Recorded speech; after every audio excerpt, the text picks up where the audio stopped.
Mu mwaka gwa 2022 nali muyizi mu ssomero eri mu Kampala naye ekibiina mwe nali nsomera amaaso gange galabamu omuwala yali atemyanga ekimyaso. Yantwala obwongo ne ŋŋamba kamukuumireko amaaso kasita ffenna tukyali bayizi tunaafumbirigana oboolyawo eyo mu biseera by'omu maaso.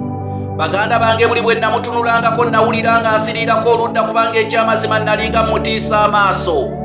Katonda yannyamba n'enkimira okuva mu siniya ey'okubiri okutuuka mu y'okuna bwe nakimwatulira nga bwe mwagala maaso ku maaso. Olwali okukimwatulira Hereni yankuba effumu ku mutima gwange nga bwe nziza ekikeerezi ate ne kindeetera okwejjusa nti kale singa nazibukirawo amaaso. Naye ng'omusajja bw'atapowa nayongera ne mmudereza okutuusa bwe yamaze siniya ey'omukaaga n'akantema nti ate mwongereyo emyaka emirala 4 mu maaso. Bambi Hereni nsaasira nze waswa omutima gunsiriira era ku lulwo nseebengerera nzigwawo. Mukwano bambi kola okusalawo okutaliimu kunnumya tusobole okuzimba ebiseera byaffe eby'omu maaso nga tutambulira wamu. N'asanyuka singa onoomanya obulumi bwe mpitamu era n'ompa eddagala eribuwonya kuba gwalirina.